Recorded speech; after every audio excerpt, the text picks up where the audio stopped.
Geek Therapy Radio. Welcome to Geek Therapy Radio. You've got your mental curator, Johnny Hemberger. For more information and how to contact me instantly, go to geektherapyradio.com. I have a very fascinating show today. You may have heard or seen in the news, it may have come across your internet news feed about the radical new Flying V airliner design out of TU Delft University in the Netherlands, and I decided to talk to the team to get more information about this fantastical aeronautical development. So without further ado, let's talk to Professor Peter Vink about how he and his team are developing the Flying V commercial airliner. And we begin by talking about the intended service range and possible renewable fuel sources. Interior, it's important that you know for which type of flight it is. So it's a long distance flight. So would that mean between New York and London or something? Yeah. So okay, very good. That's amazing. I figured it was because of the increased fuel efficiency that it can. Yeah. And what I also I'm involved in, there are three tracks to be checked. One is that we keep the current way of propulsion, and then it's only 20% reduction of CO2 and 20% less fuel consumption. But we also study if it's possible to fly with hydrogen. Wow. And then it means the no CO2 there's no CO2 coming out of the air anymore. And the second one is synthetic kerosene, and that's maybe the most promising one because you can use the current infrastructure. The synthetic kerosene is made by taking CO2 and water out of the air and then produce a kind of kerosene. It's much more expensive at the moment, so that's the biggest issue. Right. But with anything, once it's developed, in mass, the price comes down and it will become... Yeah, let's hope so. Yeah. So one of the goals... Well, we'll first have a flight now of Transavia with one engine. The first 1,000 liters are made. One engine synthetic and one engine normal kerosene. Interesting. And the characteristics of the fuel are the same, nearly the same. Yeah. But we tested it on ground, but we don't know how it behaves in the air. Okay. Therefore, we need one engine normal. Right. But that's very fascinating. When did this project begin? Oh, it began 2016. There was a guy doing an internship, Justus Berno, an internship in Airbus, and. Then the first, it was patented, and from that on, TU Delft helped a lot in setting the next steps. So Airbus and TU Delft both developed after that. So it's already 4 years going on. Wow. And what sponsors do you have thus far? KLM and Airbus are the most important partners at the moment. Yeah. But we have also the sponsoring of our own university. Mm-hmm. So we do a lot in teaching programs. That means students learn, but at the same time we gain new knowledge. That's wonderful. Moving on to the aircraft a little bit more here, do you know how fast it cruises, how fast it flies? That's not decided yet, but because the faster you go, we don't know on which height it will fly. Also, it depends also on the type of propulsion. Mm-hmm. But that's not my area of expertise. But I heard from the guys that if you fly too high with hydrogen, you get too much white stripes in the air. Mm-hmm. If you fly too low, you don't have the white stripes, but then it's not so fuel efficient anymore. So we didn't decide yet on which height it will fly, but it will be according to approximately the same as now 0.9 Mach.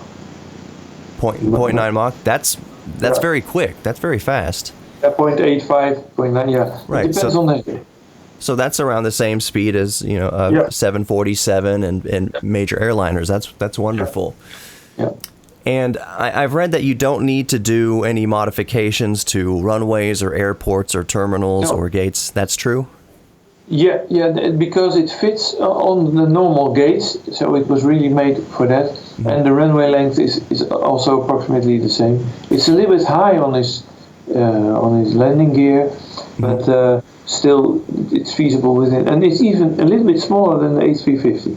Okay. With the same number of passengers. It's wonderful that you don't need to do any modifications to runways or to airports. That's going to be a major selling point and ease of access to airports around the world that can accept this aircraft. One thing that might be an issue because it's high on his landing gear, and some of the stuff bringing pointing to catering in the airplane, it might be maybe new material that goes a little bit higher. Okay. Do you know, and we'll move on to the interior and such next, do you know if the airplane will take more length to take off and land or less than a normal airplane? It's the same is the idea. We had the first flight this summer of a model, and it behaves quite good. Only the Dutch roll might be an issue, so there has to be some modification. But that's the advantage of doing a test that you learn. Okay. So moving on to, let's see, I don't see why it would be any safer in a crash, unfortunately, than if, hopefully it never crashes, But do you know if it's safer or less safe or the exact same for passengers? I think it's approximately the exact same, but what we still have to do is the evacuation tests. In simulations it seems rather okay, but we want to do a real test the coming year with half of an airplane, because it's a Flying V, so the passengers are in the wing, and one wing we would like to make in the hall of our university, and then let 170 passengers evacuate. And also boarding and deboarding needs to be tested. It seems that it could be faster than the current one, because you have two doors next to each other, so you can have two people going in next to each other. Although with the corona rules, that's not possible. But we hope that's solved in 15 years. Don't go anywhere. When we come back to Geek Therapy Radio, we're going to talk about the actual interior design of the Flying V and how that can radically ease boarding and deboarding the aircraft. More Geek Therapy Radio coming up. Don't go anywhere. For podcasts, contact, and more, visit geektherapyradio.com. Welcome back to Geek Therapy Radio. You've got your mental curator, Johnny Hemberger. I've been talking to Professor Peter Vink of TU Delft University in the Netherlands. He and his team are designing a radical Flying V commercial aircraft, and they have backing from KLM. There are airlines interested in this radical new design. So we've kind of talked about the design of the plane, the range of the plane, what kind of fuel the plane uses. Now let's talk about the actual interior design of the plane. It is actually very fascinating. If you thought the exterior of the aircraft was radical and cool, just wait until you hear about the actual interior of the airplane. It is an ingenious use of space that will be a godsend to any air traveler. So without further ado, let's continue the conversation with Professor Peter Vink of TU Delft University in the Netherlands. My friend actually brought that up the other day. He was wondering if there was any way if you could board two lines of passengers at the same time, that would help speed up the boarding. Yeah. And the interesting thing is that the left row goes to the left of the airplane, the right row goes to the right of the airplane. So that means it's really separated in the airplane itself as well. Wonderful. So I have the final 2 or 3 questions here, and it's having to deal with passenger comfort. Now, I've seen the designs and concepts for the structure of the interior using a skeletal structure to save weight and really it's to save weight, which helps increase fuel efficiency. Can you speak a little bit to that? Yeah, because maybe you've seen the interior which is the direction now. There were 80 ideas of students, and 4 were selected. And those 4 will probably, 3 of those 4 will probably be implemented in the Flying V, and it will be made lightweight, lighter than the current seats, and that's possible because we don't put a recline in there, but instead of that, we put that you can take a different position, so you can sit in the middle, but halfway the flight you can go to the sleeping boxes or you can go to the lounge seats. Or of course from the lounge seats to, so you change your position halfway the flight, or maybe you can do it 3 times. There are some first studies, but of course if you talk to crew, they don't like that because then they have to tell people, now you have to go out of your bed and go to the seat. So we have to make systems like in the bed, that the sound goes on a little bit, light goes on a bit, and then you get a voice telling you, in 5 minutes you booked your seat, so you can you change your position from now, so that the flight attendants are not the police, but more guiding the process, and that the system itself tells the people how to change. So that's that's something to. So you change your position. And what we also tested is that your hand luggage is above you, so you stand in a row between the seats, and then you can still have access to your hand luggage, which is also nice because if you want to have something during the flight, you can pick it up, and you can change your posture there. It sounds wonderful, and it's also natural that at this stage in the process, you and your team figuring out the logistics of how the passengers will live in the airplane for the flight, switching seats, as you were saying, going from the beds to the seats to the recliners to the lounge area. But it sounds what's also very interesting, we all thought, we have 3 beds on top of each other. We all thought, that's going to be heavy, how to arrange that. But we did really test it with a wooden mock-up, and even people of 70 years old came in the upper bed and in the lowest bed. So sometimes you have to really test things before saying it doesn't work. Right. It was interesting. That's very good. So in the same line of passenger comfort, in normal airplanes with a center fuselage and wings, the wings flex to help absorb turbulence. In a Flying V, that seems to be more rigid. How would turbulence be for the passengers in the Flying V? Yeah, we had some calculation about it, but that's certainly a good question, which further needs to be studied. But the idea is that the wings are that large, and if you fly in a Boeing 747, you have also a more stable flight than when you fly in a Cessna.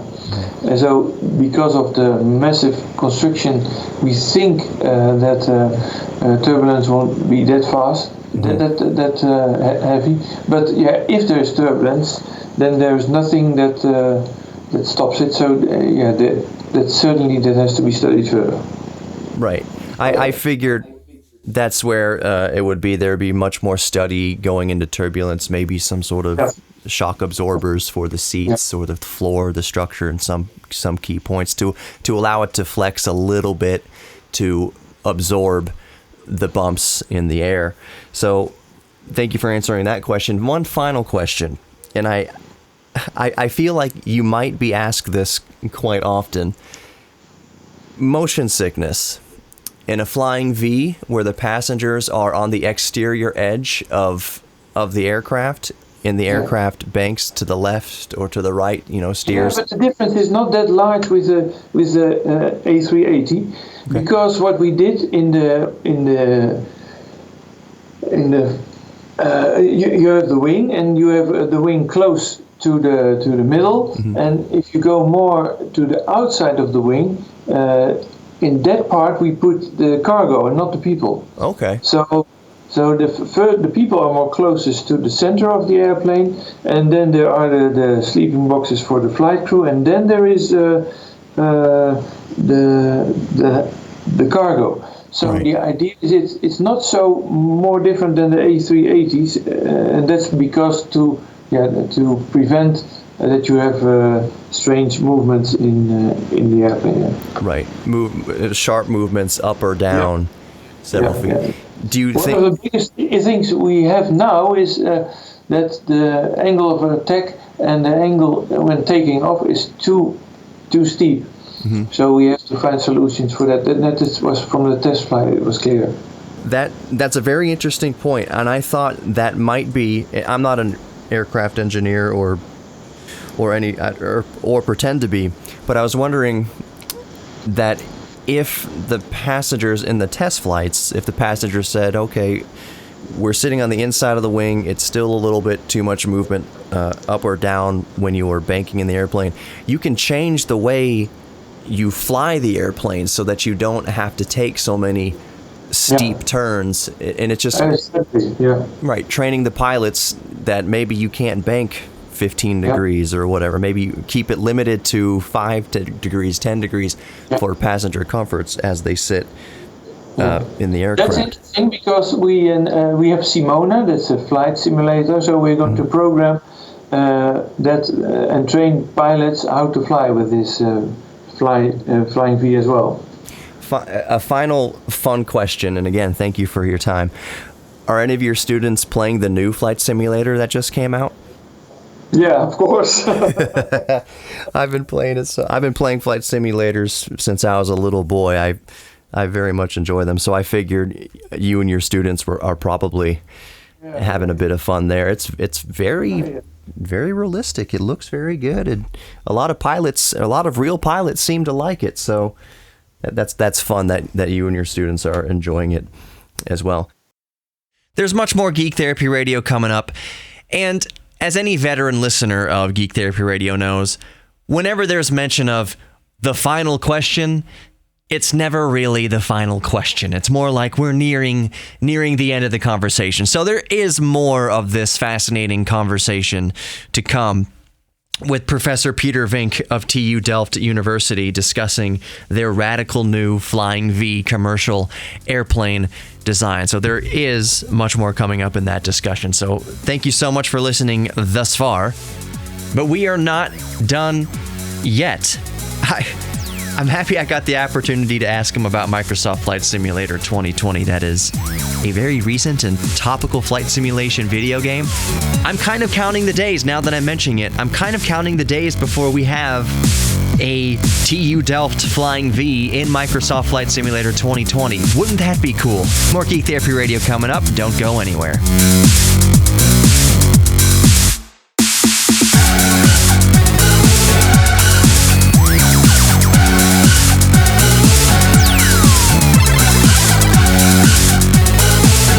Welcome back to Geek Therapy Radio. You've got your mental curator, Johnny Hemberger, here with you. I am talking to Professor Peter Vink of TU Delft University in the Netherlands. You may have seen their radical commercial airliner Flying V design in the news. They did their first scale model, successful test flight, and it's going well. They are backed by KLM, so they have airlines interested in this design. Could you imagine the day, one day sometime, perhaps in the relatively near future, looking up and seeing a Flying V-shape airliner flying through the sky? No, it's not a stealth bomber or any military aircraft. In fact, it's more shaped like a boomerang, so it's not a solid triangle. It is literally a flying V-shape. Obviously, it's not spinning like a boomerang. That would be terrible for passenger comfort. Anyways, let's wrap up the conversation with Professor Peter Vink now regarding the Flying V from TU Delft University. How will the actual seats be arranged? But also the interior ideas, because in many of there's a traditional interior which is not possible, because then you fly 28 degrees with respect to the flying direction. So we have staggered seats.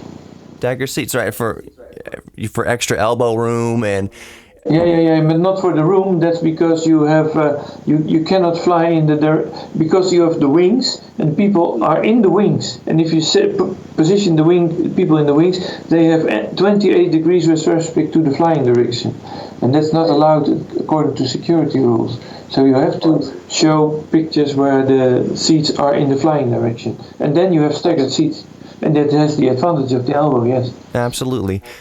When the show airs, I always tell my listeners to download the podcast and go to the website, and that's where I will include links to everything we're talking about so they can read for themselves and see for themselves.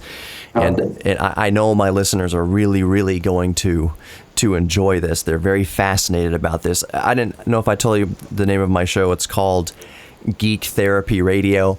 Because we are all geeks about something. We're all fascinated with different hobbies, different sciences, different technologies. So I have quite a lot of listeners that are aviation geeks. So they're going to love this. And even those who aren't into aviation, they will still find it fascinating, and maybe they will become interested in aviation because of the radical new designs that you and your team are bringing to the world. Yeah. It's so much fun to work on this. It's really incredible. And it's also, it's not the perfect airplane, and there will be a lot of issues, but we have some time to solve them. But that's what humans do, and the Dutch especially are so famously curious with exploration and advancing technology. I love following this story. It's so revolutionary. It kind of gives me goosebumps to think about. It's so neat. Sometimes for me as well. Yeah. So, Professor, thank you so very much for your time. And thank you for the good questions, Johnny. My eternal gratitude to Professor, I should say Dr. Peter Vink, for giving me his time in discussing possibly the most fascinating aeronautical development in recent history. I mean, of course, aside from SpaceX and space flight, there hasn't been any sort of radical change to global aviation, to intercontinental and just even continental aviation in decades. I'm trying to think of the last real revolution in terrestrial aviation. And right off the top of my head, and I don't think anybody would argue this, the Concorde. The Concorde has come and gone. The last flight of the Concorde was, I want to say off the top of my head, and I'll pause it here to confirm this, but I believe it was 2003. Let me just Google this real quick. Yep, it was October 24th, 2003. The last flight was out of John F. Kennedy International Airport to London's Heathrow Airport. And again, that was October 24th, 2003. How can I remember that date of all the things? And this is something that my wife would give me, would rib me about. She said, you can't remember this, but you can remember the year of the last flight of the Concorde. Why can't you remember this day or this specific thing or memorize this quote by so-and-so? I sing in church, for those of you who don't know. And I am still, because it's a blanket, it's a safety blanket, I still look at the lyrics on the sheet. She'll say, so you'll remember really odd, obscure things about the Teenage Mutant Ninja Turtles from 1987, or the flight of the last Concorde in October 24th, 2003, but you can't remember a song that we've sung 100 times. You can't memorize it. And it's kind of, to me, it's not an issue of can I or can't I memorize it. I can memorize it. I, as a test to myself, not to get too sidetracked here, but we're done with the conversation about the Flying V, so I'll get a little bit sidetracked. I did a test to myself, I challenged myself several years ago in 2008. I wanted to work on my memory and comprehension skills and my public speaking and my bravery being in front of a crowd, because at that time in my life, if you listen to past podcasts of Geek Therapy Radio or past radio shows of Geek Therapy Radio, that's about the time in my life I decided I wanted to get into radio. And while getting into radio is not the exact same thing as public speaking. Some would say yes, some would say no. I will say there is a dramatic difference between being in an auditorium and talking to 1,500 people whose faces you can see versus talking into a microphone to a conceivable 6 million people. 6 million people obviously aren't listening to my radio show right now at any given moment, but the signal is reaching at least thousands of people. At any given moment, there are probably a few thousand people listening to my voice, but I can't see you. And that's the difference. Many times I record the radio show not wearing, well, I'll leave it at that. So I did the play as a challenge to myself to speak publicly and be as comfortable as I could be speaking publicly, but also test my memorization skills, because up until that point, I hadn't memorized anything since I had memorized and since forgotten most of the Gettysburg Address, I believe back in 5th grade. And I was a cut-up class clown little idiot in 5th grade. And my history teacher, when she called my name to give my speech, everybody in the class had to memorize a different speech. Each speech was a few pages long. It was a considerable thing for a 5th grader to memorize. Every single kid in the class, I went to Willow Creek Elementary School in Kingwood, Texas. Every single kid in my 5th grade class in 1990 whatever, like flubbed their speech, got messed up a paragraph into it, a few sentences into it, just butchered their speech if they could remember it at all. I don't know if they got stage fright or what. But since I was a cut-up class clown that my teachers really didn't expect much of, especially my history teacher, she was always punishing me for something or other. When she called my name, she just kind of put her cheek and her palm on her desk and was just waiting, just had the red pen ready to give the F. And I just banged out the Gettysburg Address. 77 years ago, our forefathers brought forth upon this continent a new nation. I don't remember exactly right now, but back in 5th grade, I remembered it word for word. Punctuation, emphasis on certain words. I delivered the speech as best I could, like Abraham Lincoln. And I remember studying that speech for days with my mom helping me memorize the speech. So when I launched into this speech perfectly, it was one of those, oh, what's that freaking movie? Good Will Hunting? It was like I was the janitor who figured out the math equation, the unsolvable math equation on the chalkboard. The kids were just looking up at me like, what? The teacher was just speechless. I was the child that she had the lowest expectations of, and I got up there and I rocked the Gettysburg Address. So years later, I did the play to re-challenge my memorization skills, not only to challenge myself with getting comfortable with public speaking, but also challenge my memorization. This memorizing a play is not just memorizing, depending on, I guess, how big your part is. It's not just memorizing a few lines. I had to memorize a book. And you also, I'll say this, anybody who's done a play knows what I'm talking about. You are not just memorizing your lines. You are memorizing other people's lines as well. Maybe not to do their role, maybe not as the role of an understudy, but you need to know the timing of what the other characters, the other actors are doing. So me memorizing lines for Romeo, so to speak, and I did play Romeo in this particular play.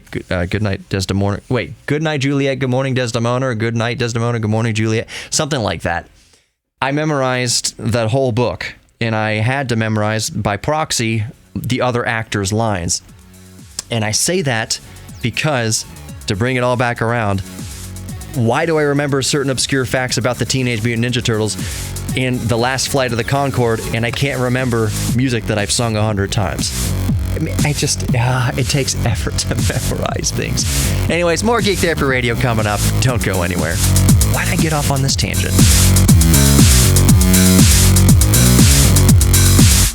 Welcome back to Geek Therapy Radio. You've got your mental curator, Johnny Hemberger. Go to geektherapyradio.com for podcasts, contact information, and much more. Matter of fact, when you go to geektherapyradio.com, the very, very first thing you see, besides a really cool background of a turntable turning, is the contact form. Before I try to ask you to support me on whatever or buy merch or a mug or Geek Therapy Radio stickers, the only thing you see is a way to contact me and tell me your geek thing and just say whatever you want to me. Just give a shout out. Say, hey, man, love your show, or hey, man, I hate your show. Whatever.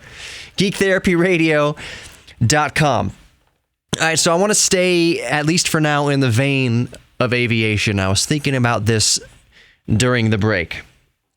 I brought up, I don't know how long ago I brought this up, but speaking of the Concorde and supersonic aviation, some of us might wonder, well, the Concorde came and went, and there's arguments and reasons that people give for why the Concorde went away. It was way too expensive. It was too loud. It polluted too much. Blah, blah, blah. All these factors that contributed to its death. Not just that it suffered its first and only fatal airline crash shortly before its last commercial flight. It wasn't really that people worried about safety. It had to do with cost and pollution and whatever. Although, you know what, I would argue that, I don't want to get too sidetracked here, but anybody who listens to my show knows my stance on pollution when it comes to, because I am the guy who loves solar panels and renewable energy, my stance on pollution when it comes to things like supercars, classic cars, and in aviation's case, the Concorde. So my only beef that I've ever expressed, since it's not a political show, and I try my best to keep this apolitical and be the oasis and be a radio show that's an oasis in a desert of politics. I've mentioned my only beef with the Green New Deal. I mean, there's other beefs too, but the main beef, as a geek, as somebody who loves classic cars and supercars and aviation and all sorts of cool machinery that runs on fossil fuels, is that people often say one of the reasons for Green New Deal and wanting renewable energy and green energy and such, they'll see a Lamborghini, for instance, a V12 naturally aspirated or turbocharged Lamborghini or Ferrari or whatever that doesn't get 45 miles to the gallon or that isn't electric. A classic, let's say, a Lamborghini Countach, or let's do an old muscle car. Let's do an old, let's stay away from 70s Mustangs, but like a 1965 Mustang. There are some people out there who are pro Green New Deal who think that old muscle cars and V12 supercars, for instance, should go the way of the dinosaurs, should go extinct. Why? They'll say they pollute so much. They're so bad for the environment. My argument has always been that, yeah, let's use that Lamborghini, that V12 Lamborghini for instance here.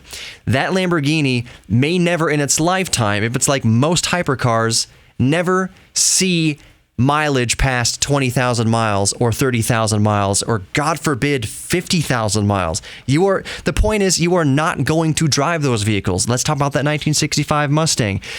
How often is the owner of that vehicle going to put gasoline through that engine? Once in a blue moon, maybe once every weekend if they're lucky. Those vehicles are not consuming even a fraction of the amount of fuel in its lifetime that a Toyota Prius will, that a hybrid will, even that an EV, purely electric vehicle will, depending on how it's getting its electricity. In a lot of states, you're charging your Tesla with coal, so you're actually not doing a whole lot of good for the environment. In fact, there are some studies that say that you're doing more damage for the environment, powering your car in a coal state, your electric car in a coal state. You're creating more of a carbon footprint. My point is,